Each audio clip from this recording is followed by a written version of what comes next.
Hello, everyone, and welcome back to Do We Know Them, episode 223. My hair's down. Yeah, it is. We haven't had very good intros recently. Yeah, well, we're still counting, but for the sake of the people who like us to count, we've 223 episodes is a lot of episodes. Well, I mean, I feel like the more episodes we get through, the fewer the milestones, feel really important. Yeah, even 250. That's not feeling particularly I special. feel like 250 will feel cool, but I feel like before it was every 10 episodes was oh, wow. Again, I ask, when are we going to get to the point that we stop counting? Never. I don't know, but it's not today. Gonna be 80 years old and be episode 5,000. I was telling my dad the other day, I don't know what we were talking about, but I was like, yeah, I hope we'll still be doing the podcast in a few years. And then I thought about, well, what will I be doing if we don't do the podcast? We aren't going to think of that because we're still going to be doing the podcast. I'm telling you, the two old hags will be showing up to Do We Know Them for as long as you will allow us to. My mom was like, you guys really never run out of topics to cover, do you? I was like, that was the point. No, that's not the worry. That is why we were doing the podcast, because it was what can we do consistently that we won't have to harvest our own life for interesting things because we know there aren't any. That is actually the biggest thing and we've talked about this before, but if you're new here, we both have our own main channels and we used to post there once upon a time. The biggest thing that was hard for us to stay consistent with was having the content revolve around us. It was difficult. It was difficult to be the thing that people were focusing on, or that was sparking okay, I need to come up with an idea of it's something that I'm doing. If I'm eating something or I don't know, whatever the fuck, you had to be the person doing it. Even when I was doing stuff, now I don't do anything. It'd be well, I went for another walk today. There's not that much interesting stuff going on in my life. I'd have a notebook with ideas I'd jot down, but I'd still feel so does anyone care? Does that add any value to anyone? Everything I did, and I remember specifically people being you can do whatever, it does not matter. And I was that's a fucking lie. That's not true. And so I would just completely psych myself out to the point that I didn't post. So if you ever follow me on my main channel, I would post once and then I wouldn't post for 3 months and then 6 months and then 9 months. And actually, Alex is coming to visit me because we're going to the Trisha Paytas concert next month on March 16th. If you're in Atlanta, I will be there. I'm going to be hammered with a capital H, but I will be blacked out, but she will be there. Blacked out. Mm-hmm. Yep, I'm gonna be there. Fine. And me and him are we're planning on both doing a video for our main channels. Oh my God. God. We're let's just freaking go. Well, it's so funny you say that because you've been wanting to do it? Well, no, I'm going to Coachella and I was oh yeah. You know what? And my Coachella videos aren't exactly vlogs. It's more some B-roll that's basically a music video of my weekend. But yeah, I don't know. I'm very excited. I haven't done anything at all. Yeah. So I was I'll definitely be filming some stuff. I could put it into a little video. And especially I'm not relying on it for income. So I could I don't have to monetize care it. about the views so much. Well, that, and also I can use music and stuff and not. Oh, copywritten? They block you, girl. They don't block you usually, right? They just claim Yes, there was a freaking Patreon episode that we had to put only on Patreon, because usually on Patreon we'll put unlisted YouTube links so that it's the same viewing experience. And we couldn't even do it because it was a copywritten song and they blocked us in some country. I think it just depends on the song. It does, for sure. Well, I mean, I've done it before and those videos are still up. I did that when I was relying on it for income, and I did both weekends and I was well, I can't not use the music, and then I just didn't make any money off either of them. Oh, well, Stupid. Now, you could just do it for fun. Exactly. That's literally why I would be doing the main channel video. And I know that there's some people that still they don't watch the podcast and they will they will probably watch that video. Yeah. So I'm gonna do that. Stay tuned in March for a rare Pokemon of a YouTube video. Oh my God.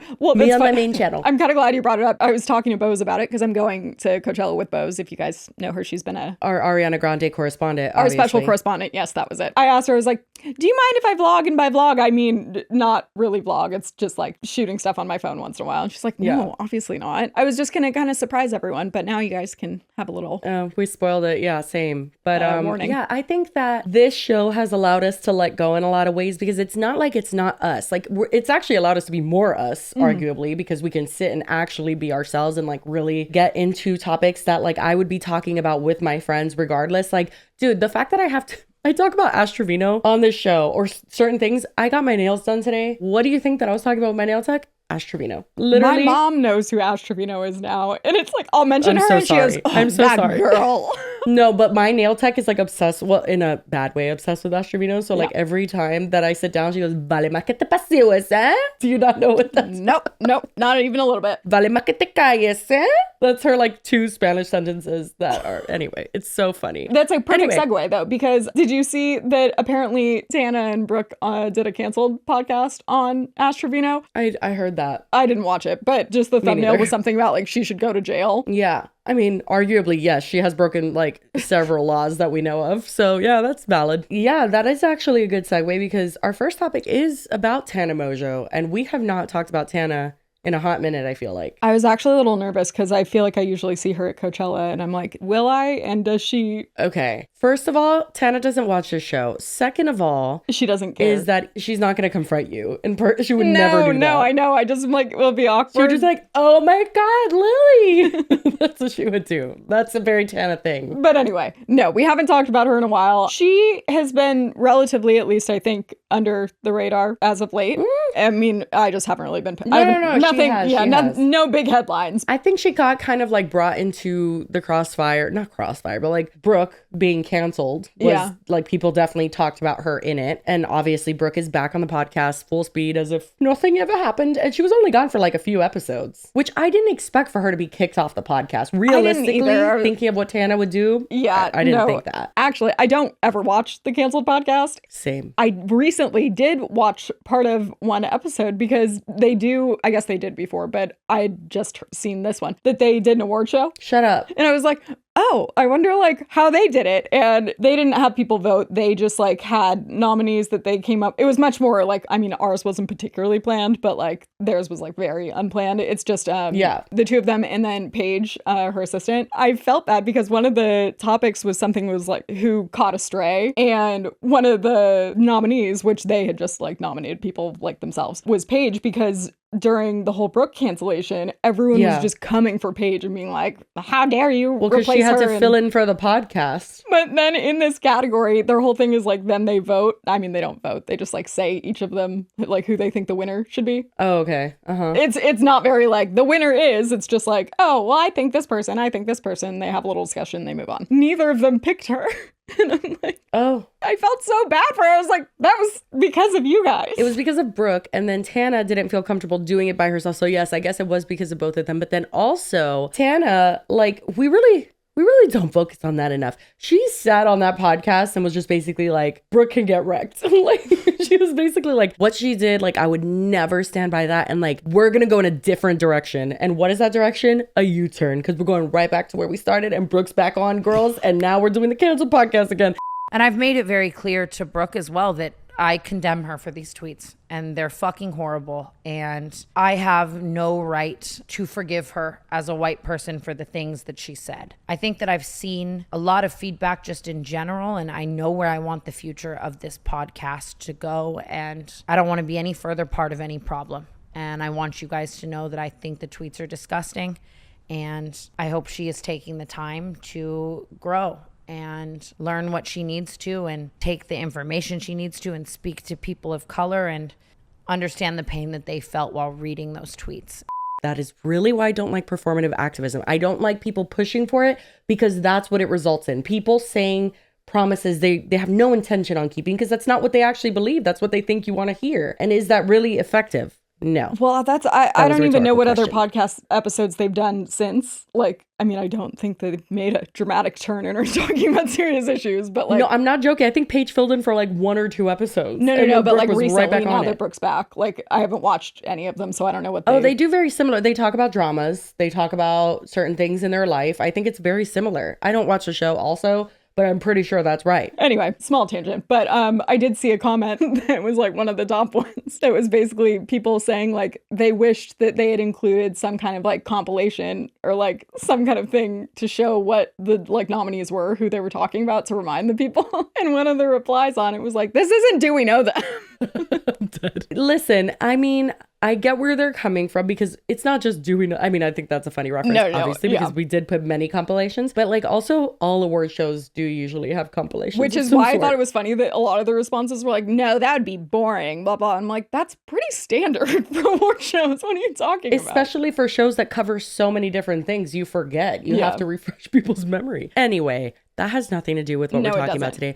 What we're actually talking about today is Tana Mongeau calling out Joey Graceffa and that resulting in him coming back. And there's just a little back and forth here. This is kind of, to me, did people vote on this one? Oh, this was a #1 on Patreon. By the way, if you don't know, every Friday, you guys get to choose what we cover over on Patreon. Yes. No offense to the people that voted for it. But it feels kind of like a non-story to me. Really? Okay. Why? Basically, it's Tana said something and Joey kind of was like, it wasn't that big of a deal. And then like they talk about it again. Well, okay. So I think that what the big deal, from what I understand, from what I've seen, I haven't seen all of it, but I've seen clips on TikTok. I think what the big deal is that what Tana Mongeau is alleging is like a really bad experience on the set of Escape the Night, which is Joey Graceffa's show. But then she kind of, like, we'll see in the clips that we'll watch, but like she's not blaming Joey for it. She's more like criticizing like the production team. Yeah, but in general, that's calling out YouTube because that was a YouTube original show. No, it's not though. Oh, it wasn't? No, this is a recent thing. It hasn't aired yet. Oh.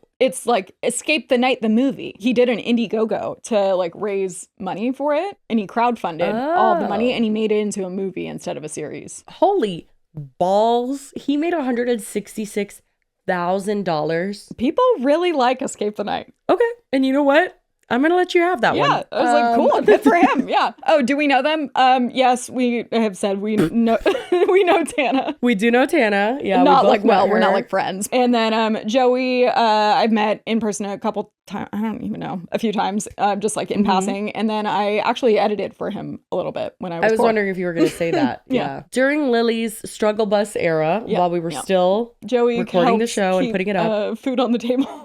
You know, she worked for Joey for a little bit, editing for him. And a really weird tie-in here because the third person that we're going to be talking about is Trisha Paytas, because like the call out happened on Cancel, but then there was further discussion that happened on Trisha Paytas's podcast. Yeah. If you know her co-host, Oscar, he has a little do we know them moment here too, huh? So I actually didn't realize until like way into Trisha's podcast, I think, who Oscar was, in that I had spoken to Oscar before because he used to be Joey's assistant and I'd like texted with him a bunch. We never met in person, so I didn't know what he looked like and it just like never really occurred to me. And then all of a sudden I was like, wait a second, that's the same us? I'm like, oh my God. He was honestly very, very nice to me over text always. Yeah. We'd have to like coordinate because he'd like be like sending me hard drives and stuff. Okay, so I thought he would like run the hard drives to your house. He'd like, he'd like hire an Uber and then they had like a courier service basically. They would get there and they'd be like, what's the code? And then I have to give him a code and then he'd hand it over. I didn't know Uber does that. Yeah, in LA, that's interesting. They do. Yeah, but I mean, I guess that is, I don't know. I just didn't know Escape the Night was still on and popping like that. I mean, that is cool to see a creator getting an opportunity like that and obviously having a lot of support in doing so. Just in general, even if I don't particularly, like I've seen a few episodes of Escape the Night and personally it's not necessarily like my thing. I mean, I don't think we're the audience. Yeah, I don't think it's,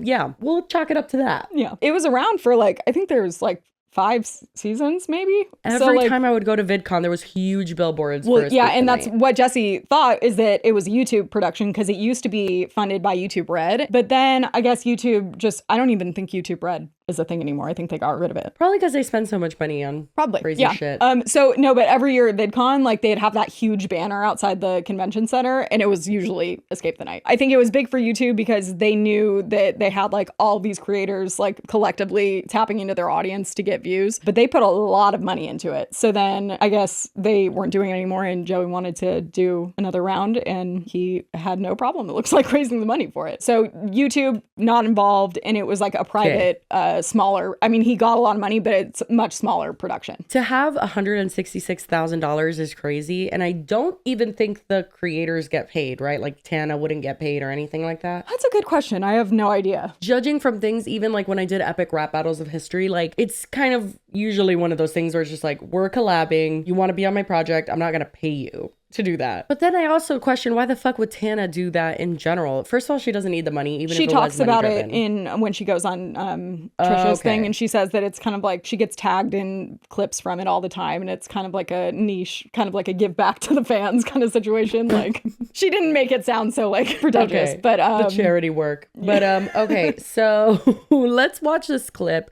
That is from December. So Tana called all this out in December, and I don't think it's until Joey came onto Trisha's podcast that it, kind of, right? That's like when everything got weird. Yeah, I guess. And also quick context for this, because it's like different themes each season. Escape the Night Crimson Manor. So it's usually like a murder mystery situation. Like that's the overarching theme. Like this is like straight up like supposed to be like horror themed, and I guess it takes place in like a haunted manor. That's the context of like the vibe that they were going for. You know what I mean? Just on the most random side quests of life, right? Yeah. And a while ago, an old friend of mine hit me up to be a part of this project, right? And I'm not going to say who, like in hopes to keep the identity of all of this concealed, but I'm sure people will find out. And what I want to say, girl, it's Joey's Graceffa for Escape the Night. I think people figured it out like very quickly because it's not out yet. So the cast hasn't been announced and stuff. Oh, so maybe that's why she didn't want to say it? Yeah. Not because she actually didn't think anybody would know. Okay. if people find out, if you do find out,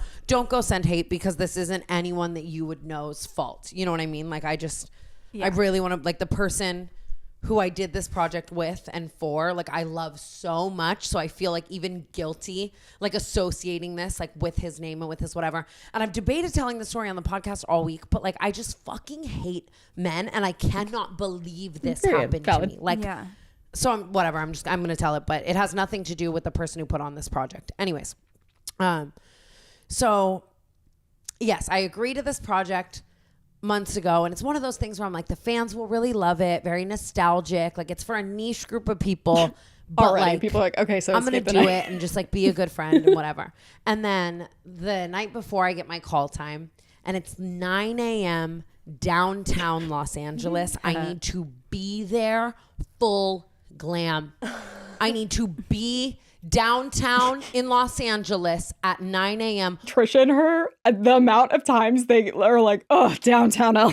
And I'm like, honestly, I get it. Downtown, if you aren't from the LA area, it feels like it's a different world. It kind of is, because I lived in downtown for, I think, 2 years, and it does feel pretty isolated from the rest of everything. I will say also, though, like, what do you expect working on any sort of project that has like a production team? And 9 a.m., I'm like, that's I used not to have that to be early. at Clever at fucking like super early all the time. That's why and I it was, moved like, a mile very away. Far. Like, I guess like I get it that like I wouldn't want to do that. It's just Interesting being thing to a complain little about. dramatic, but yeah. Yeah, also, I guess I struggle to have sympathy for people who don't have kids who are like complaining about early things. I'm like, you have no idea what it's like. Like literally, I've woken up every morning since I had them 7 years ago. Thank you. I went to bed per usual, just insomnia. I'm always going to go to bed late. I went to bed at like 4 and literally woke up at like 6:30. Like I got 2.5 hours of sleep. I wake up. My sleep schedule I for do the first, glam. like We're on our way.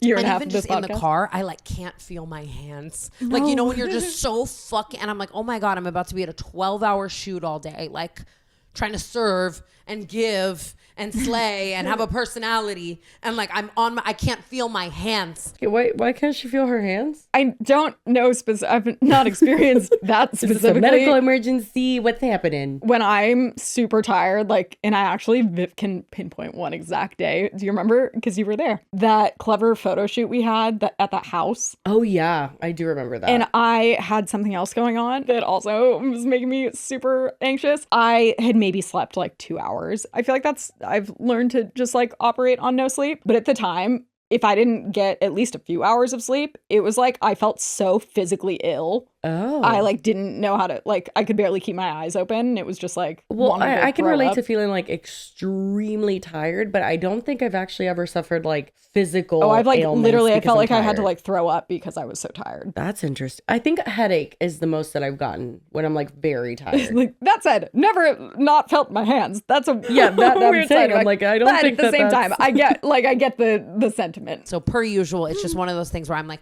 corseted, tits up to my neck, like kitten heel, whole nine. I have to be like running around heel. in all of this. I'm so uncomfortable. It's like 9:30 in the morning. There's Choice. all of That's not these synonymous other with serve, but okay. characters there as well. I don't want There's to like nothing say I all hate the more than a people. Let's kitten. just say I walk into like characters. screaming, whatnot. I had a YouTuber come up to me and tell me that like at 9:30 in the morning, I'm standing there like fully ready, like in a fucking gown. And I'm having a YouTuber tell me that their parent just passed away and they turned their ashes into marijuana and then they smoked their Rosanna parent. Pansino. Oh my God, Rosanna Pansino. Okay, well, first of all, she was just trying to bond. Don't be rude. I guess that is like a pretty like wild thing to learn, but I feel like it was touching. People really, can we just talk about that for a second? People really misread that situation. Yes, she put the ashes in the plant that she grew the marijuana from in the pot, but like she didn't smoke her father. Like she didn't sprinkle her ashes in the joint. No, it was like once removed. Yeah, I would say very removed. Like even if she did, like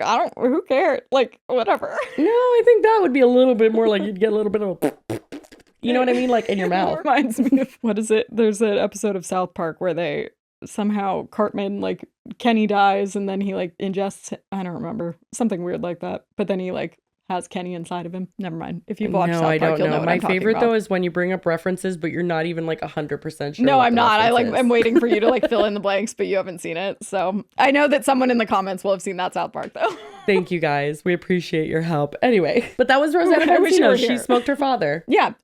I thought it was a sweet story. I thought. I've been told worse by a YouTuber at 9:30 Yeah, no, I a.m., thought I'm it was pretty more, sure. not to go down a side quest. I thought it was more weird that people were like giving her shit for smoking. It was like, okay, guys. Oh, well, it's not cocaine. I would say that that's because like, and that's the downside of That being she's a very like YouTuber family friendly. who's too family friendly. Fuck that. That's why I'm so like opposed to that.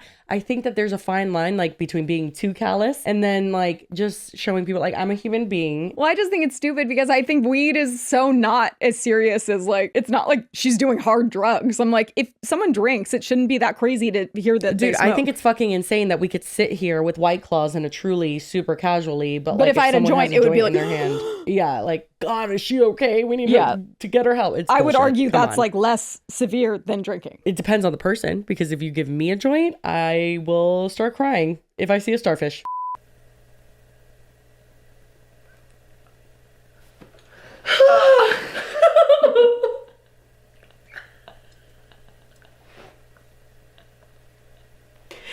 I wasn't expecting that. Literally, that was the worst moment of my entire life.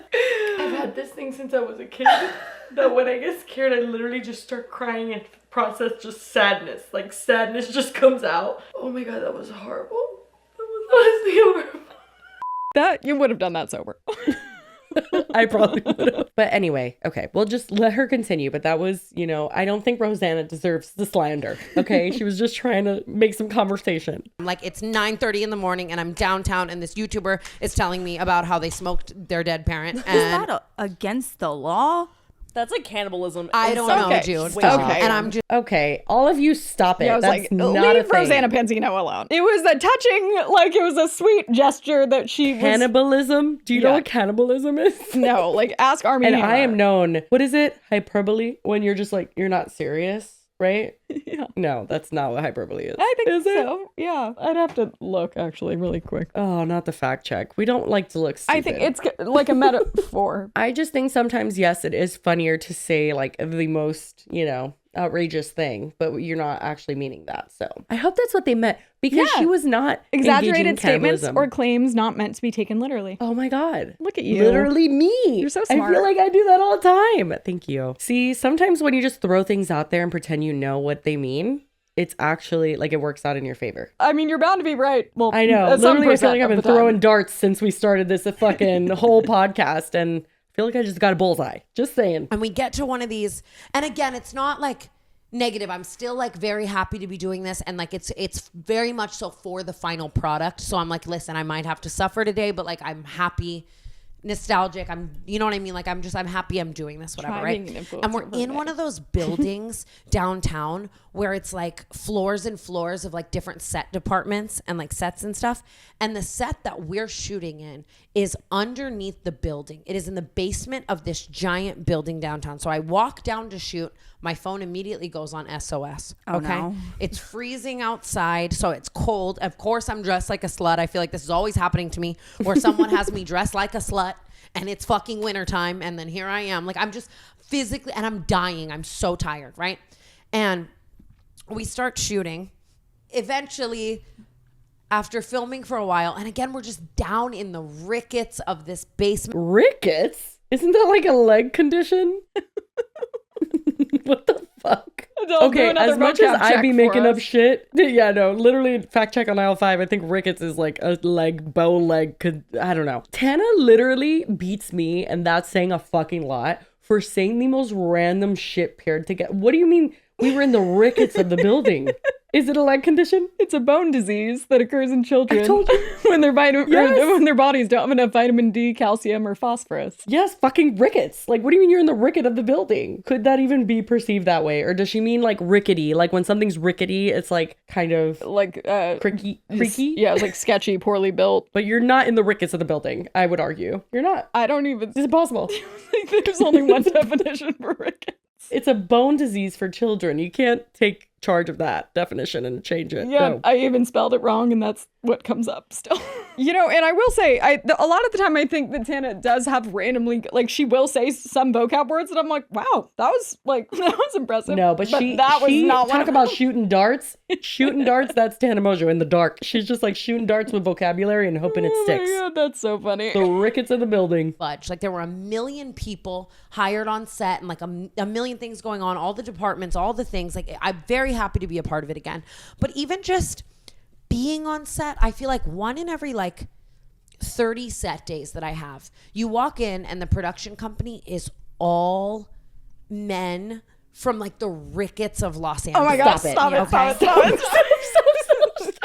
Like, I genuinely... Not the rickets of Los Angeles. What would be another way you could spell that? Because I really don't think there's... Like, what is she thinking she's saying? The rickets of Los Angeles goes funny. down in fucking... My favorite part of all of this is that she's saying that and there are two full-grown adults next to her that are just like, yeah, the rickets of Los Angeles. No, Yeah, I they assume don't even that laugh. they are They like... don't chuckle.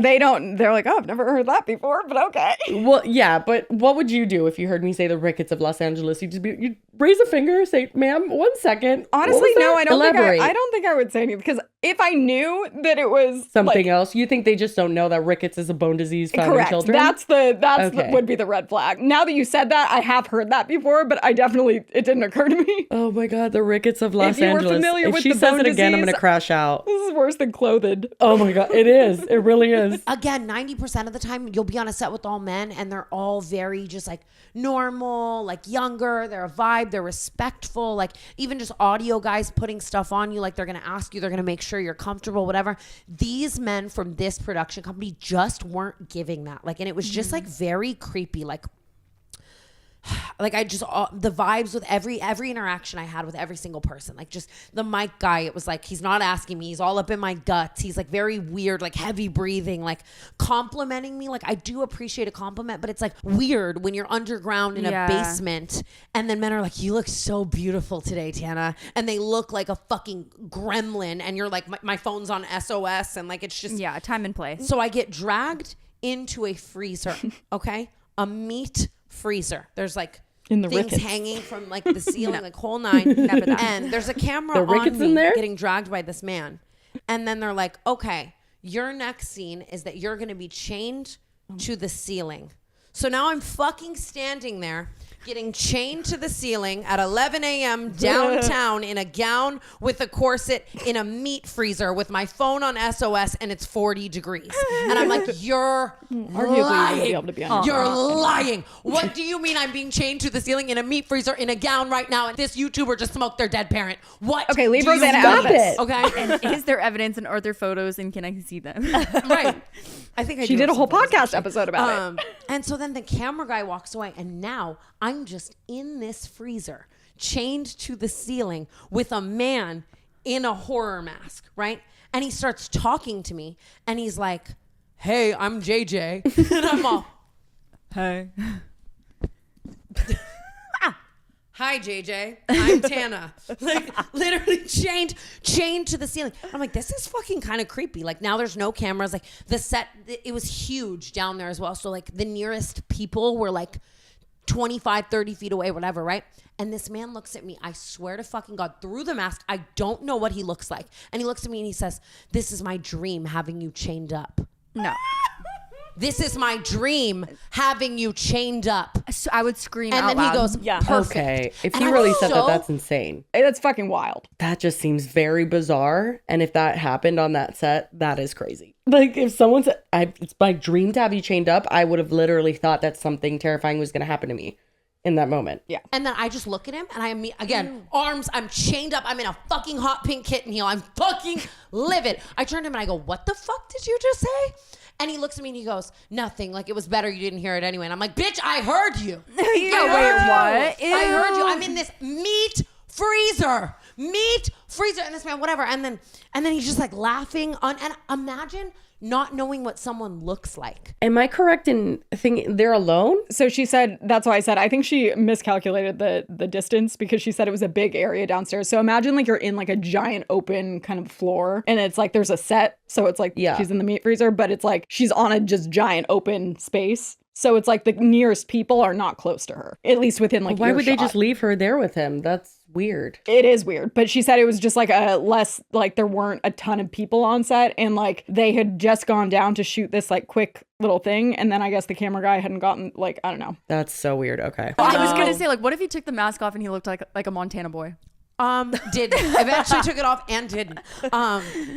That's so Never fucking okay, funny. by the way, but All of a sudden, I'm like, my dream too. tie me up. And so then I'm just waiting there, chained to the fucking ceiling with this man. He has like one of those chainsaws, like with the like fucking sound. It's like this whole thing, right? And eventually I'm freed, right? And I have to go shoot one more fucking thing, okay? And we all go to shoot this scene. And I wish I could just like say the people because it makes it so much fucking funnier. Like, I'm going to bleep this, but like it's me and okay.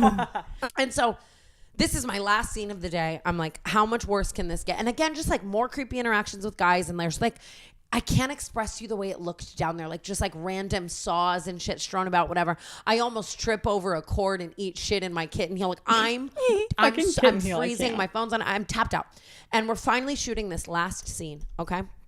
And I have my hand on another fellow influencer. Okay. I have my hand on her shoulder and now she's about to get taken away as well by one of these horror actors. Right. Mm-hmm. And I have my hand on her shoulder and the same guy who came up to me and like said all of that, like he's still, mind you, he's still on set. He's still like doing his thing. He's whatever. He comes up to grab this other influencer away and I have my hand on her shoulder. Okay. And he's wearing these like big, like mitts, like prosthetic. It's not like human hands, you know what I mean? And he slams his fucking hand hard as fuck on her shoulder and my hand is on her shoulder and my pinky inverts. Okay? Mind you, everyone is screaming because like someone's getting taken away. So now I'm like, like at the top of my lungs because he just broke my pinky. The same man who literally assaulted me in a freezer just broke my pinky and no one even knows I'm in pain because like everyone else because that's what you're supposed to be doing. everyone is screaming. Everyone thinks that, bitch, put that on my IMDb, okay? Breaks my, and now I bet it was believable as fuck. I bet you ate in that scene. Broke her pinky, but I don't remember seeing her with a broken pinky. So that's, well, Joey basically says she didn't break her pinky, but It probably hurt really bad. it's that he says Right? that she like broke like a nail or something. So then Joey Graceffa goes on the Just Trish podcast and then discusses this. I will say I have had very brief like DMs with Joey Graceffa once upon a time. Very brief. Seems cordial, seems nice. I don't know him enough to say anything. I will just say, however, he was very close with Colleen Ballinger. And I do think that Colleen Ballinger and Shane Dawson, arguably both, are like some of the cattiest, most like shit-talking YouTubers on the platform. And I just can't imagine being very, very close friends with those people. Should you not also be similar? So like, I just feel like Joey would be the person that like behind the scenes is probably like, Tana's such a dumb bitch for even like saying that. Like, that's literally not a big deal. Like I think that's my opinion. But I guess the difference is that this isn't behind the scenes. So he doesn't, let's watch the clip. Okay. Yeah, we're never shady. It's just more like, Joey didn't have to escape the night. When Tana brought it up on her podcast, I was like, honestly, never mind, he did. Whatever. Like, she can complain. Like, it's just bringing attention to the project. Yeah, so. for sure. Can I ask her about it then here? Sure. I'm fucking dead that the middle of the podcast is like a podium with her rainbow Birkin. I saw a comment about it. It was something like, that's the one she's trying to sell. Well, that's the one that basically she got like customized and fucking hates it. And then nobody wants it. And she's just like, okay, I'll fucking keep it. It's funny that she made it a prop. Prime or something. What did you do? Yeah, she broke her finger. Oh, really? No. I can't wait to hear all of it. She did not. She was at an event later that night, so she was clearly fine. Well, she probably could have gone with a broken finger. No, it was like I don't deny that, like, her fingernail did get, like, bent or whatever, but, like, Drama has already started. yeah. That's it. That's it? I guess I feel like he asked to like cut the next part out or something. Shut the fuck up. Are you serious? I mean, because there's no, it's just like technical, like, what do you mean technical difficulties?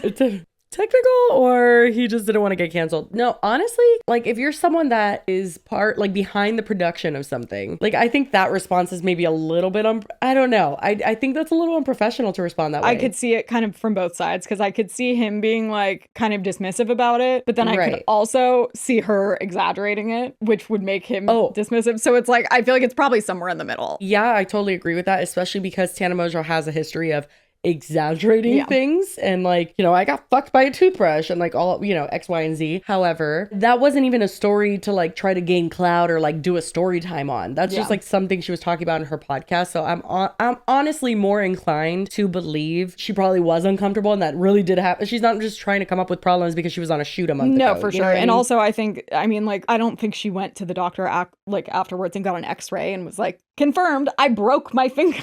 I think it was probably like she hurt her finger and she's just saying she broke it. And not everybody that hurts their fingers go to the hospital. Literally, we got in a car crash years ago, the last car crash I was ever in, and my mom, her finger got fucked up, and now we know that she basically broke it, but we didn't know at the time, and she thought she was just like kind of in pain, and it's like literally forever crooked. So like, you know, some people could just like walk around with those injuries and not even care. Think of like broken toes. Like, you don't usually go to the doctor. You can't do anything for it. Exactly. Yeah. And like broken fingers, you can get like the little, I've actually had one before. You can get the little splints because I played basketball and I had fracture once, but I don't think she's like lying that she hurt her finger. I don't know if she knows for sure 100%. Which is why I think that his reaction's kind of fucked up. Yeah. Like, I think his reaction being like, oh, she didn't. Like, yeah, her fingernail bent. First of all, fingernails don't bend. As someone who has nails, would be broken. No, they would break. But also, like, as someone who has fake nails, I've had so many injuries with my nails, and fuck, does it hurt. Like, if an actor had caused that on me, I would have been upset and like been weirded out, especially if it was the same one that told me he'd want to have me chained up. Yeah. And it's interesting that he doesn't talk about that part. That's what I think is interesting, that it cuts and doesn't. That's the technical difficulties, girly. So yeah, I don't know. I'm kind of surprised that that's his answer. But anyway, let's see Tana's response, because Tana gets on the Just Trish podcast. I do think it's funny that Trish like starts that whole segment with like, can I ask Tana about it? Can I talk about this with her? Because she'll tell me more. And she does go into more detail. That's crazy. We did talk about Escape the Night. Mm-hmm. I mean, listen, okay. How's your finger? Which I didn't know that more to it. Spray tanning. Not her in the kitten heel. Okay. Right, that kitten heel I'm okay with. I'm okay with kitten heels. Oh, no, I voiced earlier, I said there's nothing I hate more than a kitten heel. I feel like that's an exception to the rule. I mean, yeah, dude. So I love Escape the Night. I always have. I have such a special place in my heart for it. And I will always be so grateful to Joey Graceffa, because he put me on the cast of Escape the Night when it was huge with YouTube very mainstream billboards, mainstream media, like so many millions of people were watching it. Everyone else who was in that she doesn't know how to correct it because she doesn't know she's wrong. Esteemed, taken seriously, established as a YouTuber. He took a chance on a crazy Vegas girl, you know, and like, and then he continued to bring me back. There were times on set where I would be crying over people being mean to me, and he would pull me aside and always be really nice. He dealt with me at that time too. Like, I wasn't on time. I wasn't the best. And like, even just like VidCon wouldn't invite me, and then like I got to go with Escape the Night. Like, so just cool. And it is like, I have chills thinking about it. It was a very pivotal point of my life, and like, why are the mics so long on the Just Trish podcast?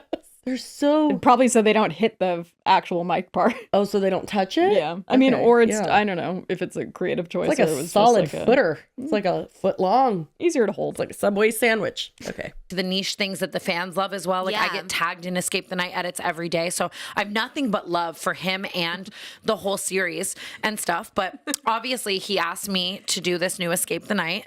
And it's not it's no longer something that feels like it's in my wheelhouse. It's kind of like, okay, I'm going to go somewhere and be with all these random personalities and kind of throw back to a different time, you know?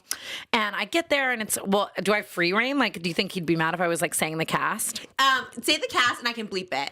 Okay, so I get there. I want to know. And I was like, I'm going to ask. He knows that I know. I was saying so many cast people. He's like, no, I don't know. And then he's like, can you bleep some of those names? I was like, yeah, that's fine. So I want to hear the names, but we'll bleep them. Well, so let me just walk you through this very quickly as well. You know me, I'm like always agreeing to things. And then I'm like, I'll look at my schedule and I'm like, holy that's been like, me lately too. Yeah. It's just, I say yes to everything. It was my New Year's resolution a year ago. I'll never not like, and then it's just like my schedule was slammed. And then he's like, can you be in downtown LA at 9 a.m. like on whatever the day was? And I'm like, that is just I suck. You know what I mean? Yeah. 9 a.m. downtown LA, full glam already. I went to bed at like 4 a.m. I got up at 6. Like it was just, you know. And downtown LA, I immediately, you know, I say no to everything. Even if it's my own shoot, I'm like anywhere but downtown LA. Yes, I hate it. It's so far. Stop. It's so dangerous. Even during the day, people just get like robbed. Like it's crazy. Yeah. It is just like, it is a different world. I hate it.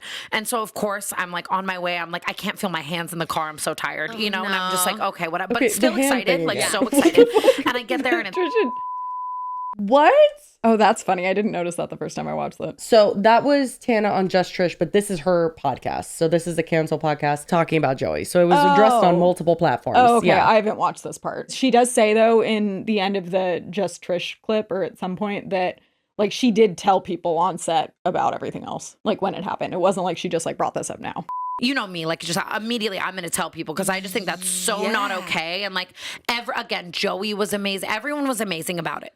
Oh, and then she felt like maybe they didn't do anything? No, and she clarifies a few times that like she doesn't blame Joey. It was like not his thing as much as like the production team that he had hired. Interesting. Who hired the production team? Joey. But again, like, and they even talk though about like how it was like the finger thing. I think it was an accident. It's not like the guy purposely did it, but it was the same guy who said the creepy thing. And they were like, he was an actor. It's not like they were like doing background checks on them and stuff before they come. So it's like, no, of course not. But my thing is too, that specific part is what makes all of this really concerning to me, because the pinky part, okay, it could have been an accident. And then he's like, okay, no, fuck it, whatever. And that's what I'm guessing the technical difficulties, that's where those come in, because that part about him being like, I've always wanted to have you chained up, if that really happened, yeah, that's sexual harassment. And that's insane. Like if an actor or anybody fucking told me that, I would have thrown a fucking fit. Yeah. So like the fact that he would be dismissive possibly about that and then asked Trisha to take it out later, which is obviously speculation, but like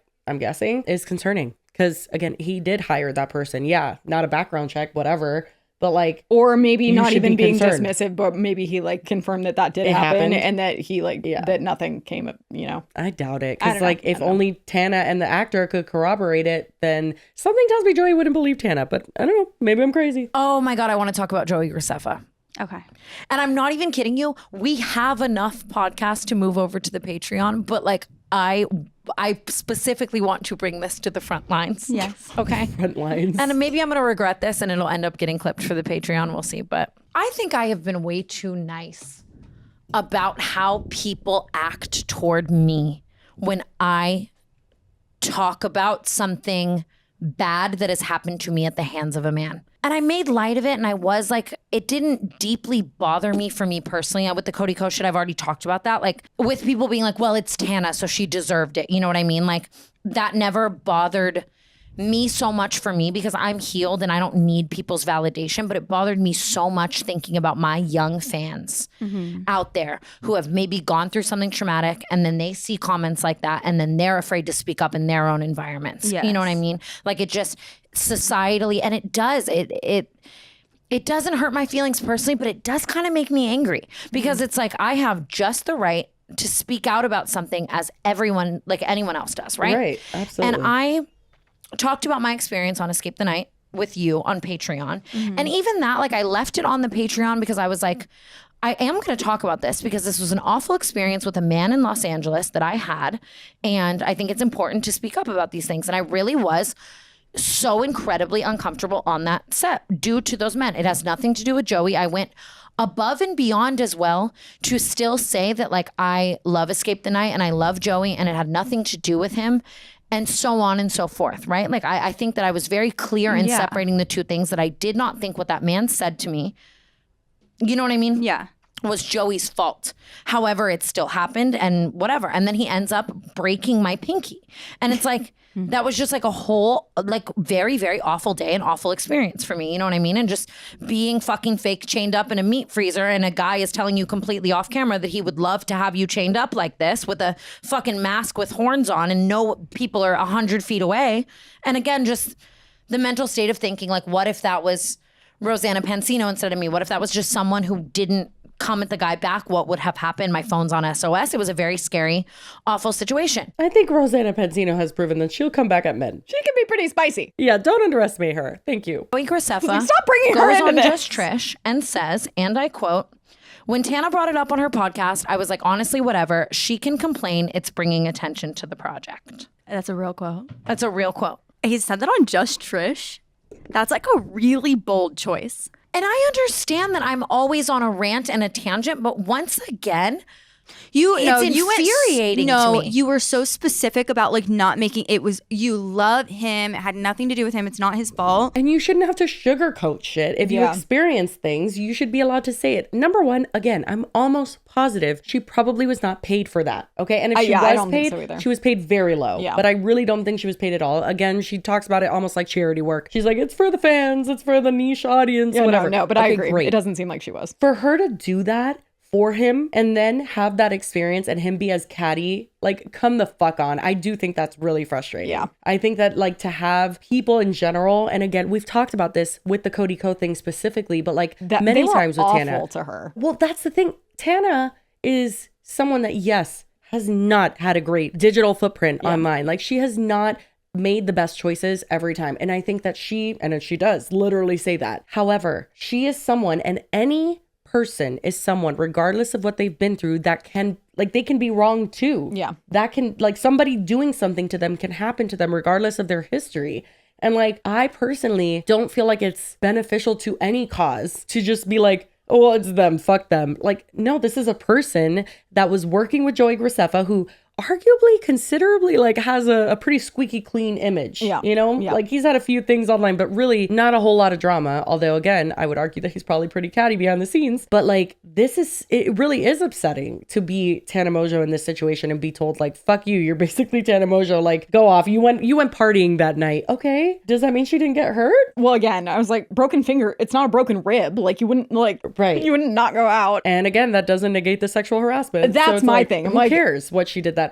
P.S. I want to rewind a little bit. I said this is a non-story. I had not seen this clip of her like addressing it again afterwards. So right. I feel like there's definitely a conversation to be had here. I think the fact that he didn't bring it up, or like at least that we didn't see what he had to say about the more concerning part, that's fishy. Weird. Yeah. Because he doesn't invalidate that one because we don't see him talk about that one. It would be even annoying for him to invalidate about the finger pinky thing. Yeah. But yeah. He's so like almost annoyed that it was even brought up. Yeah. Well, that's, I said, he was kind of eye-rolly about the whole thing. Yeah, when you're the person that hired the people that did the bad thing, you should feel alarmed and you should feel you should feel responsible. I'm sorry, even if you weren't, you should feel that way. It's not his fault that the guy said that or did that, obviously. No one would insinuate that it was, but it's like how you react to it says a lot. Like, hello, normal response, like, I am so upset and like sorry writing that it happened. Off as complaining is crazy. And then almost like diminishing like the pinky thing. You know what I mean? Like, I don't know what he said to Trisha exactly, if it was like, ask her how her pinky is. And it's like, okay, but this man who just like literally verbally, is that sexual assault? It's harassment. Sexual harassment. This man who just sexually harassed me on a set, then just like broke my pinky. Like, that shit fucking hurts. Yeah. Like, you know what I mean? Like, that's so ass and so annoying. Yeah, and then smash your pinky. And like, Joey, I also have a podcast, and you know that when inviting me on, and I would have never said anything. I would have never, you know what I mean, even brought it up until it came out, had that not happened. But like, that fucking happened to me. And once again, had that been so many young, sweet YouTubers and influencer girls I know, that situation could have very easily gone so differently because they're not necessarily as outspoken of people as me. Mm-hmm. Even I found myself so afraid in this situation that I almost like fawned to the man, you know? Mm-hmm. So it's like, to write that off as just complaining is like so fucking crazy. But how can me. you even like? This isn't to defend him, but he didn't say that was just complaining because we didn't see what he might have said. Exactly. About that part. That's the thing. I think that it's not the two. unreasonable that she is reaching that conclusion given his answer with the pinky thing and the fact that it cut to technical difficulties. Yeah. And that Trisha was open about the fact that he did ask her to take certain things out of the episode. It kind of makes me also wonder though, like, did Trisha tell her what he said separately? Oh, I fucking bet. I mean, they had a podcast together. Obviously. They're very close. I don't know. The whole thing's a little murky, but I would be pissed too. Oh no, I would be pissed, and I would absolutely be feeling the same way where it's like, so if you're saying that about the pinky and you're eye rolling, the only way that I would have believed that you gave a shit about him saying the chained up thing to me would have been if it would have followed up with like, but I don't know about the pinky. She went partying, but absolutely exactly. Like all she's of valid. That's being dealt really with, gross. so. I can't believe that. Yeah. Yeah. And he didn't do that. So interesting. Like interpret it as complaining. Like there's nothing like, it's not like you were like, oh my God, and I hated being there and it sucked and I had the worst day. I mean, I was like bitching about being in downtown LA early in the morning, but that's for anything. Nobody wants to be in downtown LA. Also, those two things are completely separate. Like, you know what I mean? Like, it's like, I'm just very at the point in my life, I think that I have grown so much as a person. And I've also shown my growth so much online for people to then like, oh, it's just Tana me over things that are fucking serious enrages me. Yeah. Because it's like, you didn't have to go say that.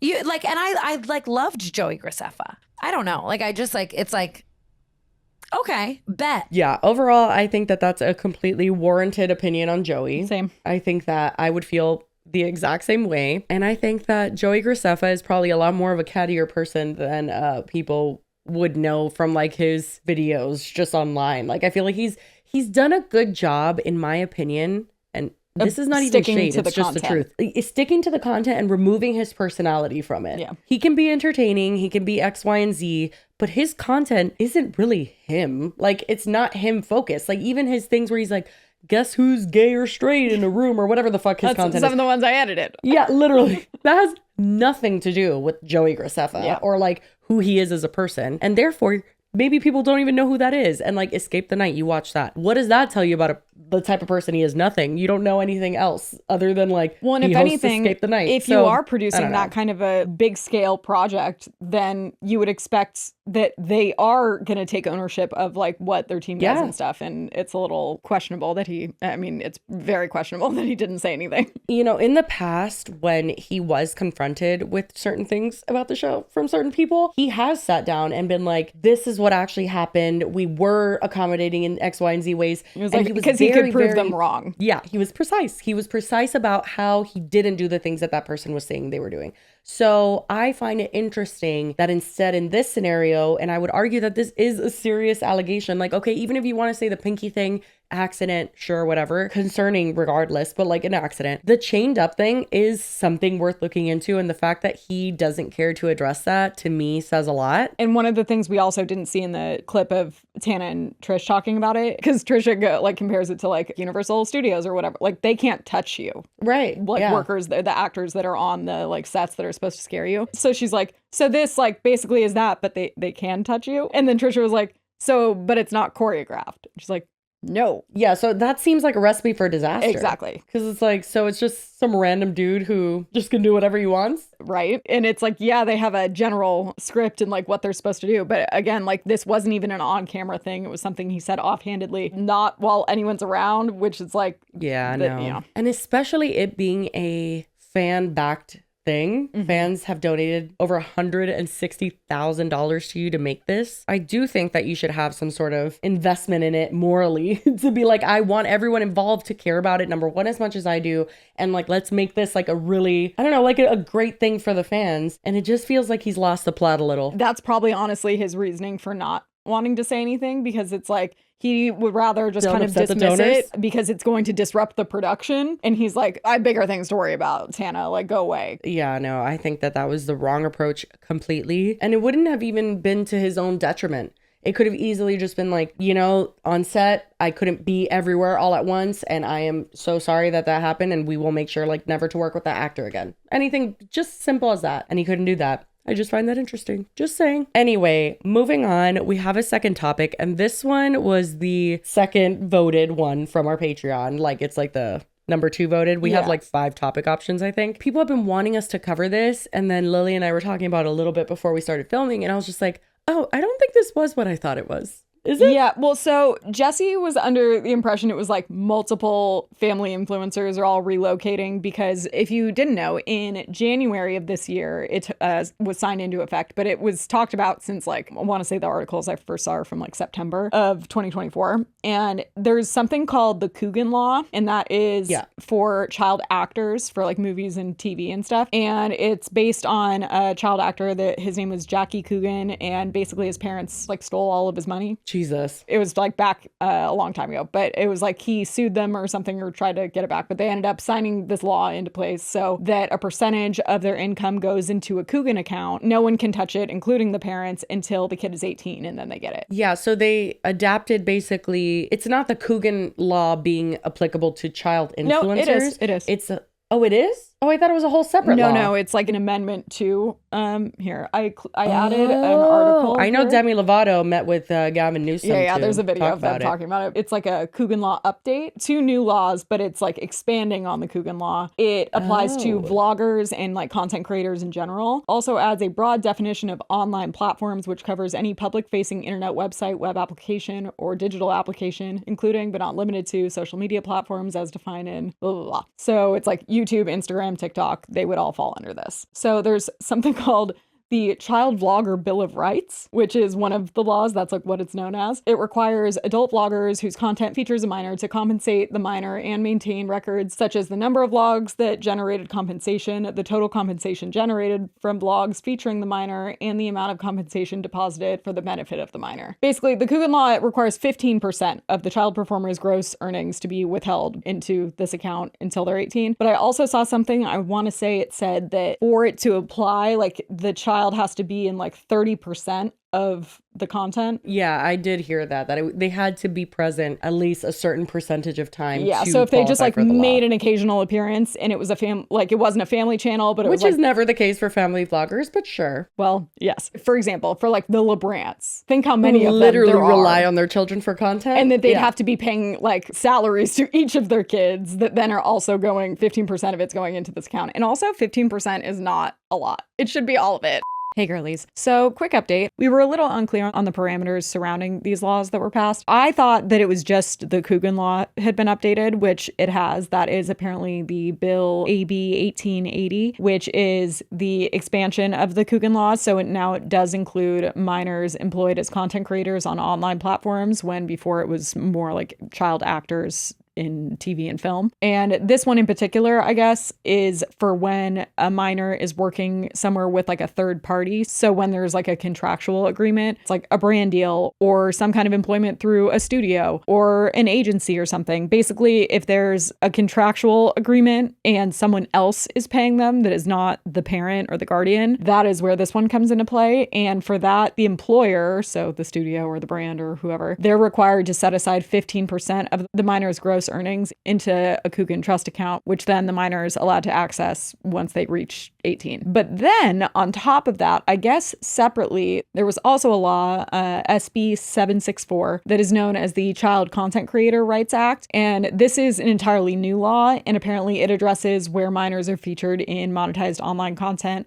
without direct contracts. So this would be like family vlogs and stuff. So this one in particular is for when the parent is expected to be paying them and there's no like third party that's sending them a check. It would just be the parent having to like calculate how much to set aside for the kid, assuming they're the ones receiving the checks from YouTube or TikTok or whoever that month. So the way this one works is that the minor has to appear in at least 30% of the vlogger's content. And I guess that isn't necessarily each individual piece of content, but it's like within a 30-day period. And I guess that applies to if a minor's likeness, name, or photograph appears in at least 30% of the content. So in that situation, the parent or guardian or whoever is in charge, but usually it's going to be the parent or guardian. They have to set aside 65% of the gross earnings attributable to the minor's participation into a trust account. And also for this one to come into play, they have to make at least $1,250 a month to then set aside 65% of the percentage. So it's a little confusing, and I don't know if I totally get it, but here's an article. It says, for example, a vlogger who was paid $20,000 by a clothing company to post a 1-minute YouTube video in which the blogger's child is featured in 50% of the video must apportion $6,500, which is the 65% set aside out of the 50% of the video they were in. So basically, if they got paid $20,000. Oh, and I guess this applies because it's like the kid isn't on the contract. So it's like if, for example, I made $20,000 on a video, but then put Jesse's kid in it, if they were in 50% of the video, that would mean $10,000 for them. And then you would say 65% of that, which is $6,500. So that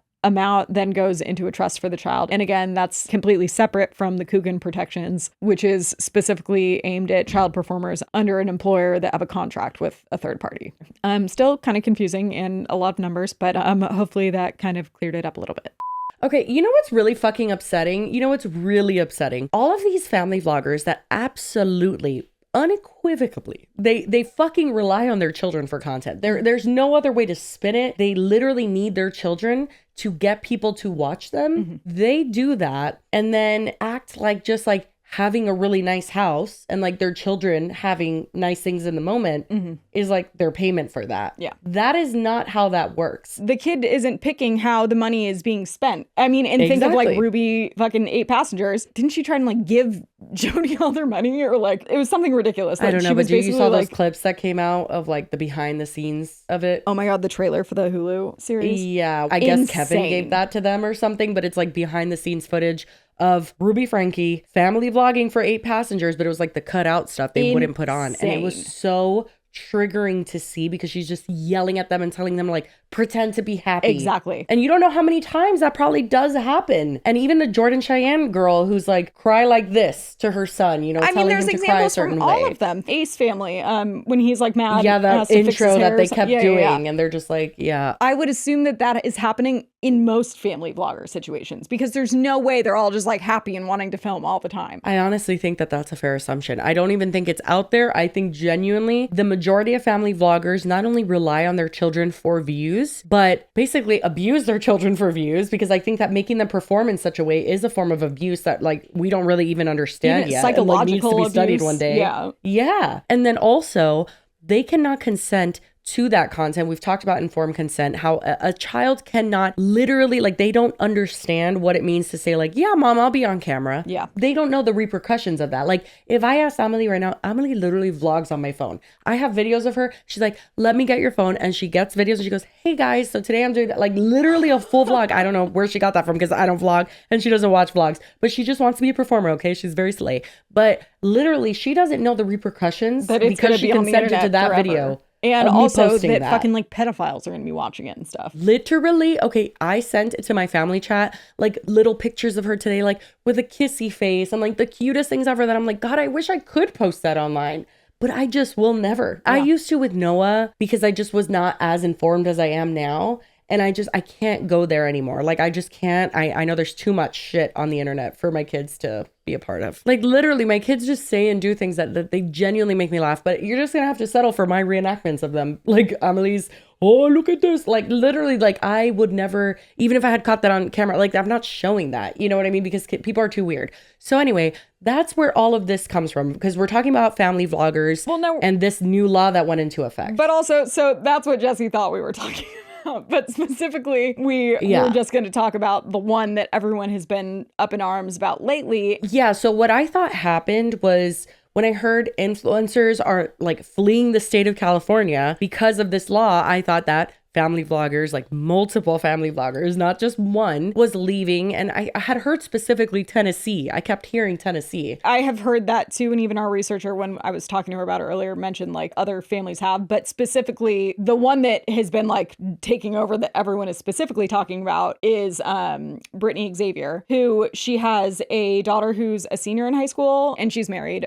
So her husband's in the content too. But they also had a baby like maybe 2 years ago. Someone texted me and asked me if we were covering it. And it was that they, I guess, moved out of California to Tennessee. I have a lot of thoughts on this because I was like, well, why do we think that they moved because of that? Like, what's the connection there? And one of the first things that everyone follows up with is that apparently the older daughter is, again, a senior in high school. So she still has, I mean, from now like 4 months-ish left of high school. Apparently they left her in California and she's like living with a friend. Yeah, that's pretty wild. Because you would think like, okay, let's say you do want to move to Tennessee. You would maybe wait for your child to finish high school. That's where it gets complicated because I know who Brittany and Xavier is. Like I've seen the content before on TikTok, but I certainly never don't watch her. Really? You've never seen her? I didn't know this person existed. I've seen content with her and the daughter that we're talking about. She also then has a podcast with her husband, which, full disclosure, I think is from the few clips I've seen. Is it booty cheeks? No. Like bad. No, I meant like bad. I was like, no, I don't think that's what it's called. Yeah, they don't show their booty cheeks. It's super boring. So it is booty cheeks. Yeah, so okay. it's them just like talking about their lives. It's just kind of like, okay. I mean, I wouldn't expect any of you to watch a podcast about my life. Again, I go on like walks. That's about the extent of my... They have that podcast separate from the kids. It's just them. And then her TikTok, I don't know how many followers he has, but her TikTok, decent amount of followers, and she's been doing this for a while. I think she got big like when it was like the pandemic and like all of the TikTok influencers first like had their big rise up. She actually, I even saw on her Instagram, I think it was for Linktree, she's on the same billboard that we were on. In New York? Yeah. I don't remember this person. No, not at the same time. She just like, I saw on her Instagram that she was on. I could tell for Linktree. Yeah. Okay, I was like, I really don't remember because I remember the toast and then those two guys and we had the whole order. Separate remember? Time. I just saw her post about it. Like it's one of her most recent ones. Anyway, so timeline wise, this is what happens, and this is relevant to the theories that have spawned. I am going to say right now, I think it is a little conspiracy theory-esque, but there's other reasons that I think we can criticize. We love a good conspiracy theory, much like the time traveler one. Didn't get us in hot water at all. Not that kind of conspiracy. But anyway, so in October of 2022, they purchased their dream home in LA. To this day, I guess they've never lived in this dream home. I'm sorry? What? Did they just to my knowledge? Take and again, in I hope that I'm correct in this, but our researcher told me earlier that they had been like basically remodeling it and stuff ever since. What was it, a money pit? Like, why did it take that long? I don't know. But long story short, they, I guess, start talking in summer of 2024. So this past summer, that they were going to move after the daughter, who's now 18, she's a senior in high school, I guess after she had toyed with the idea of moving out of state for college. And then in August or September, I guess she says that she did this function health urine test and discovered that she had mycotoxin poisoning. Yeah. And then they did an inspection and found that there was mold in their rental house that they're living in because they're still remodeling the dream home. Just was a really long process, I guess. Yes. And I actually saw a clip that came on TikTok that was them talking about the whole mold situation. And basically they didn't have any symptoms. They only found out because she did this test. So that, I guess, is what has accelerated their move. That is what they're claiming, at least, and what people have a problem with. The mold was the reason they needed to move from California to Tennessee. Yes. Not so much the child labor laws. Well, so people are saying that they're making up or at least exaggerating or something about the mold to then say that that's why they're moving. But in reality, it's for the Coogan law. I personally am like, if all we have for that reasoning wise is just like unfortunate timing. Yeah. I would say another reason that I think that people would latch onto that idea would be because they left her daughter in high school. Okay. And to that, I will play devil's advocate for a second. I don't know anyone personally that did this, but I have heard of this before, that like if a parent got a job transfer or something and like had to move and like there was a strict timeline. I'm aware that they're influencers, so that doesn't feel like it applies there. But for example, though, if my mom had told me senior year, halfway through senior year of high school, we're moving to Tennessee, I would be like, that's cute. No, we're not. I'm going to be staying here. No. I totally get that. That's not the part that confuses me. The part that confuses me and probably other people is like, your daughter cannot want to move, but like, then just go get another rental, even a 6-month lease or something until your daughter graduates. So that's the thing, though. Are 6-month leases particularly common? And if they were going to move, are they? I feel like usually it's pretty standard for like a absolutely. year lease. And they also, I know she brought up, which I don't defend everything she's doing because we'll get into what I think the real reasoning for all of this is and the actual part that we should talk about. But she has mentioned like real estate because of, I don't know exactly where they live, but with the fires and stuff too. She said Pasadena. And I'm like, okay, then just move outside of Pasadena. God forbid downtown LA, perhaps an option. Well, maybe they didn't want to get into like a year lease into a house in California when they were already planning on moving to Tennessee in a few months anyway. And if she had like a good all friend, fine and dandy, but like, no, you're not gonna get me to leave my daughter in a fucking state that I'm not in. You're gonna have to stab me first. That's the only way. If I'm incapacitated, then maybe I would do that. Think of like, for example, like one, I could name like two of my best friends growing up. Like I was friends with them since like elementary school. My mom would have felt comfortable if I like, I'm not saying she would have done this, but I'm like, that was like the option. It's like, you either come with us or you don't. I'm not saying that that was their only option either. My mom would have trusted like those two families very much so to like be my guardian for 3-4 months while I was finishing school. I don't know if it's just because I'm Cuban, but we don't do that, girl. We don't. That's the thing is like, I have heard of people doing that. That's not absurd. And also think of like people that send their kids to boarding school. Yeah, we don't do that either. I think that boarding school is weird, but like, no, we don't let our kids out of our sight because when even sleepovers, my mom never let me have sleepovers. And I mean, I'm kind of glad she didn't. I slept over my best friend Tara's house one motherfucking time out of all of high school, and it's because I snuck out to do it. See, and I think of it, I guess maybe differently because those two friends that I am thinking of, like I felt like I like lived at their house a lot of the time. The question for me is more like, why wouldn't you just get the rental in California? And the reasoning for their move, personally, I'm just lacking the hard-hitting proof to show that, like, it's because of the Coogan law. I don't think that that really has anything to do with it. But people were, like, that was the overwhelming sentiment. Well, and that's what I kept asking. It was like, how did they reach Why do this people conclusion? think she moved for the law? Like, So then after everyone kind of latches onto the idea of you move because the laws changed and you're trying to avoid saving money up for your kids, she posts this. And of course, it's a go ready with me. Oh my God. Wait, speaking of. So bizarre. I was talking to Becca about it the other day, like last week before we even decided we were covering it. And I had gone on her TikTok and I sent her a video because I hated it so much. You know, I hate a multitasking, like talk to us, get to the point. Why are you doing so many other things? She does Get Ready With Me. And it's like about like finances, ironically. And it's her and her husband. And she's doing the Get Ready With Me. And then he's just fucking standing there. And I'm like, why would you? He just has to stand there like a fucking idiot. If you want to talk about something, let's just talk about it. We don't need to see you doing makeup during it. I hated it. It has been a wild week on TikTok. We started planning our move last summer, and I talk about it more in a podcast episode. The original plan was to move in June 2025, once Jaden graduates high school in May.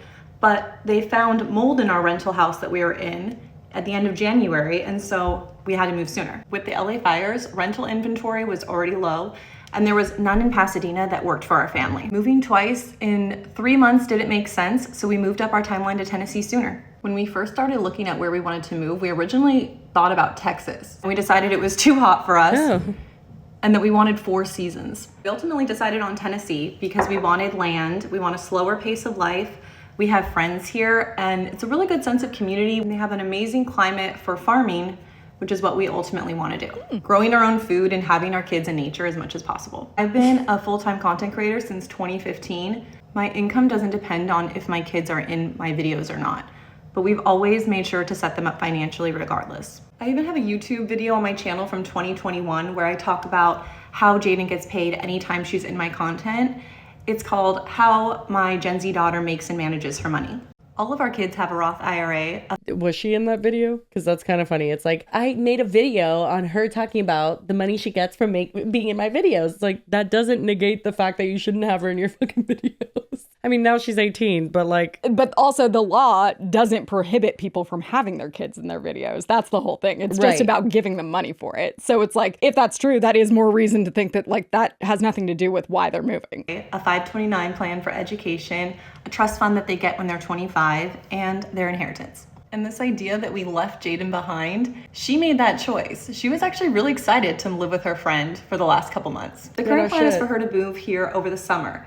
But just like Anthony's parents, who moved from California to Texas when he was 18, he lived with his friend, and he said his parents never put the pressure on him to actually move there. Every time he visited Texas, he didn't feel like it was home, and so we're taking that same approach with Jaden. If she comes out and loves it, obviously I'm hoping that she wants to move here, but I'm not putting any pressure on her. We trust her to choose what's best for her. She's coming to visit next weekend, and I'm currently in the process of getting her room set up, so she always has a place to stay when she wants to come. The assumption that we moved to avoid paying our children is so laughable, considering how many times we've talked about financial planning and investing in not only our goals, but our children's future. At the end of the day, people are always going to believe what they want, but if you've been following us for any amount of time, you know how transparent we've been about our finances, this move, and how we raise our children. So she pretty much shuts down the law move narrative. That whole argument was just kind of lacking for me. But when I watched that, I was like, farming and growing your own food, you say.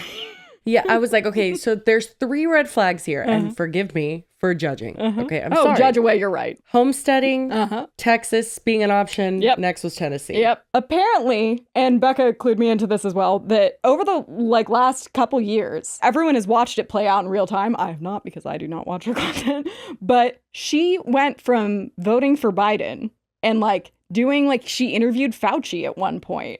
I recently shared I got the vaccine on TikTok, and I noticed quite a bit of misinformation in the comments circling facts around the vaccine. Is the vaccine safe for pregnancy and breastfeeding women? The answer is yes, Brittany. And it's based on now literally tens and tens and tens of thousands of women who have elected to get vaccinated while pregnant.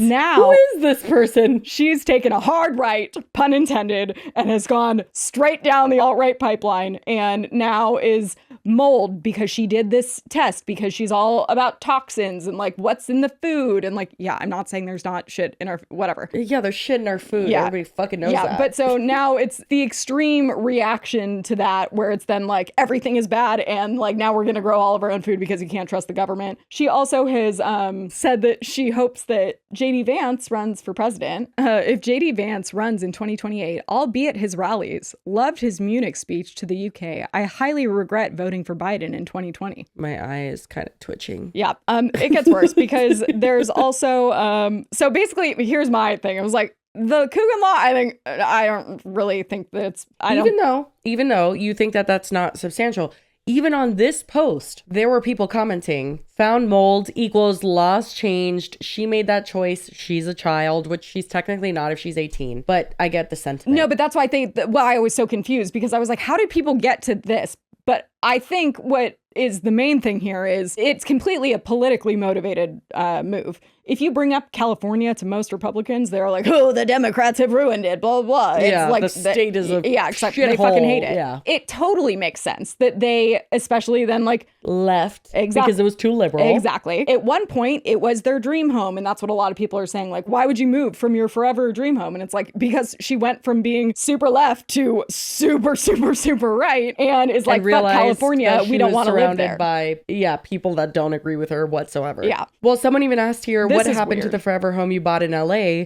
The one with a really nice garden. And this was on the TikTok that we just watched. And she responded, selling it to someone who lost their home in the fire. Which I feel is a very odd response, because it's why wouldn't you just say you're selling it? What do you mean? Yeah, I'm selling it. Okay, savior complex. I don't. You're still selling it. You're not giving it to them. Exactly. Congratulations. Yeah. Well, and then someone follows up with saying, I thought your home had mold and that's why you're moving. Why would you sell a moldy home? Well, actually, to correct them, it's the rental home that they were living in that has mold, because they never actually were living in the dream home. Correct. Yeah. So that's why. And again, it makes sense to me that if again they wanted to get out of California and it was okay, do we wait here and move into some other rental for 4 months, or do we just expedite? Yeah, they would just expedite the move, obviously. But apparently what's also interesting is they live in a rental in Tennessee right now. That's kind of crazy. Okay. I don't know enough about, and I feel it's not super available information. You have to do a little red thread connecting all of these to figure out the full scope of the timeline and everything. That kind of pokes some holes in my theory of they didn't want to sign a lease in California, but then they signed a lease in are they looking for a home to buy, or are they looking to long-term rent? Probably. Which there's nothing wrong with that, but I feel you wouldn't farm on a long-term rental. No, you wouldn't. It might be that they're there waiting for... Looking for something. I don't know, the housing, because the interest rate is pretty high right now or something. Like maybe they're just waiting for it to drop. I guess they've talked about like finances in general and trying to like spend less so they can work less and stuff, which like valid, sure, whatever. But then I guess it also would make sense that they wouldn't want to rent a house in Los Angeles where it's going to be significantly more expensive. So yeah, it does seem to be maybe people are thinking the political thing is the main issue. There's a comment here that we see. I don't know where this was left on, but it's Brittany Xavier saying libs with woke mind virus. That little sentence actually I'm like, libs and woke out. Mind virus in one comment is crazy. That's a hefty sentence. Libs with woke mind virus are the most vicious. I have empathy for how miserable they are. Well, that might just be the only thing you have empathy for, but that's just a judgment I'm passing very quickly. Could the Coogan law have something to do with it? Sure, but I think it has far more to do with her political shift. Because especially if it was a shift, it wasn't like she was always right-wing and always, you know, voicing things like these beautiful sentences. Yeah. It could have caught people off guard. And then also when she fled California, they were just like, wow, this is why you're doing that. Yeah. Even though realistically, they probably left California because it's too liberal. Exactly. And they're just like, fuck that. I'm not dealing with that. That's the conclusion that I have reached based on everything I've seen is that makes much more sense than them moving to like, because also the daughter's 18, so the Coogan law doesn't apply to her. So it would have been the younger kid. I don't know how much content they're even in. And she did get a following like without the baby. So it's like, yeah. And also it says here on the doc that like people believe that the LeBrans moved to Tennessee because they also moved to Tennessee to avoid those. That's what people are thinking, to avoid the new laws. But they moved like last April and the law didn't pass until September 2024. So like, I just feel like I think people are jumping to it. Trying to make connections that aren't there. Yeah, that's what I said. It feels a little conspiracy theory-esque to me. I was like, I think it's probably just unfortunate timing. If you want stuff to criticize her saying libs with woke mind virus. Like, there's plenty there. Yeah, I think that sentence alone would be a good thing to criticize. We could really dive into that one. Yeah, so. But yeah, no, I don't think that she moved because of those laws. I genuinely, personally, that is my opinion. At this point in time, when we know what the internet does with content of children, I don't think people should be sharing their kids. I don't. No. Yeah. And I guess that's one other thing is Becca said that over the course, like, I mean, people have been watching this kind of transpire in real time of her making this like very drastic political shift, is that she has featured her kids more, but I also don't think her content totally relies on them. If this was coincidental timing was with the LeBrans, that I'd be more on board with. 100%, because they literally rely on their children. Yeah. She doesn't seem as much. It's not like she's like a family channel. It's like, no, I think it's a culmination of her featuring her children more than the political shift, and then people just kind of made it what it was. Yeah. And I think, and this is something that happens on TikTok often, one TikTok will go viral with some sort of theory, and then that's all really that's needed. So like you're trying to like chase the origin of it, but really it's just like one person on TikTok. That's literally, and that's what I've been asking. I was like, am I missing something? Not even, I'm like, I'm not trying to defend her. I have no dog in this fight. I don't like her content particularly, but I'm like, no, same. I just need something like, I need to know what's motivating more. This. Like, otherwise, what? I don't know how to have an opinion. Our researcher dug into it. She literally, I'll read our last text because we were texting about it all morning. She would like point out the stuff that was like, yeah, but the daughter, and she's leaving her behind. And like, she also agrees that like, she would never leave her daughter. And I was like, yeah, but like some people, like it's not as outrageous, I think, as it seems to some people. Right. Yeah, I don't know. I think that it's just the internet doing internet things. And I think this was maybe a little game of telephone that led us astray. And I think that people maybe feel more well-rounded in their opinion of like, oh, you're trying to escape those laws, whatever. And just because they maybe also don't agree with her politically, which I think is absolutely valid, the not agreeing with her politically part. But I just don't think this all ties together in a pretty little bow here. I think that she left because she wants to be in a more, red state. Exactly. That's what I think. I've seen people, even about us, where it's like they'll make assumptions based on something and you read it and you're like, how did we get You're like, here? That's not like, a thing. What are you talking about? It's definitely like 1 + 1 = 5. And I've seen that in situations about me. Like, and I mean, I could look at it and be like, well, that's not true because it's me. I can decide like whether that is true or not. It's an assumption based. Yeah, they fill in a lot of blanks. Shit that you see online. Or assume like they have like point A and point Z, and then they have to assume everything in the middle is like one way in order for to reach that conclusion. And you're like, but none of those are true. It's hard because again, as someone who's like gullible and I believe everything like at first glance and stuff, I understand it. But media literacy in these situations is important because then people who do bad things can get away with it because like, you know, she just did her get ready with me and is like, basically you guys are full of shit. Yeah. You know what I mean? This is not what happened. Most people will be like, okay, well then she's unproblematic and everyone just had it wrong. And then move on about their day and not know about the woke mind virus. You know what I mean? Exactly. So I think that if you genuinely have an issue with someone, bring that issue up. Don't go and maybe latch on to things that aren't true because it negates everything and it's just well, just like figure out what it is that like you have the problem with. Like, what are you mad at? Yeah. Like, let's talk about what we're actually mad at. So this one definitely felt like a bit of a, I don't know, just kind of murky and definitely not a direct aim to a person. Like normally we have like a topic, we know what they did. This one was a little bit like a roundabout. I mean, and it's been in much more extreme situations, I think. But like for like even Ruby, it's like don't make up stuff that she did. Like when there's other stuff to criticize. Yeah. So yeah, like, for sure. Anyway, you know, there's plenty of stuff. If you want to criticize Brittany Xavier, go ahead. This one, probably not. Anyway, we love the internet. I need a good refresher. Yeah, let's do it. Okay. Well, I have a choice for you. Oh God. So yeah, I've got a few on the roster. Would you like a Pitbull themed one? Not a dog. The rapper. I was like, what do you mean not a dog? Or showing brain rot to strangers. It's a gentleman that goes around a grocery store with a binder of just like weird brain rot memes and just shows it to strangers. Go with that one. Oh, old lady or random blonde lady? One of those fucking like like the origami little. Yeah. That's the last choice, I swear. What was the options? Old lady or just regular white blonde lady. Old lady. Okay, that's the first one I saw. The confidence to even do this, I just can never. We've talked about that before, but like really, I could never. What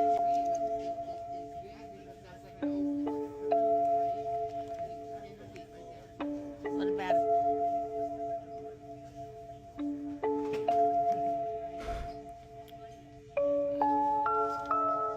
I don't know what this is about.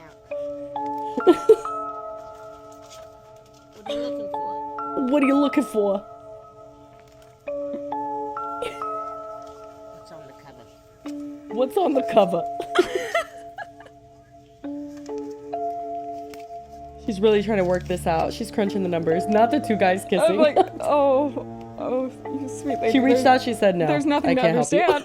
Oh my God. I'm just picturing someone like doing that to my mom. Okay, literally that's like the white blonde lady. She's just like, you're scaring me. Why are you doing this? And my mom would just be like, I don't get it. Like, what's happening? Oh my God. I feel like I saw a bunch of good stuff recently. Not an animal. And actually, it's a little kid. Oh.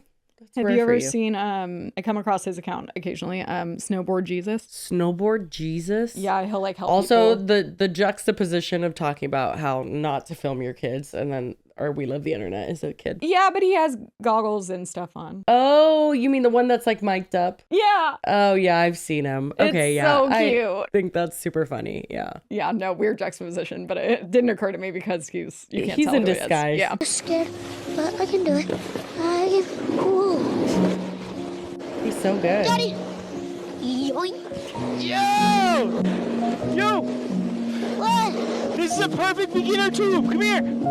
I'm too scared. No, you got this, dude. You got this. I know, but like, how do you hit it? Straight? Yeah, do you want me to show you how to hit it? Yeah. Okay, ready? Okay. Just need to his little pep talk. Go. Yeah! My first time! For my first time, Daddy! That's sick, huh? Yeah. Oh, that wasn't Christ. scary at all! No! I'm just scared I'm like going to fall and like hit my booty cheeks. Daddy, that was sick! I can't wait until Mommy I hit a tube.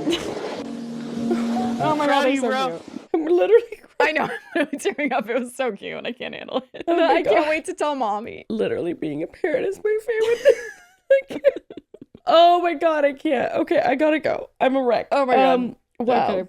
That was Sorry. beautiful. Right? It was so wow. cute. Anyway, His little if you tiny guys made it voice. to the end, we appreciate you very much. I really must be going. I'm not okay. But as always, we appreciate you very much. And thank you so much for watching. And we will see you on Monday. Bye. Cheers.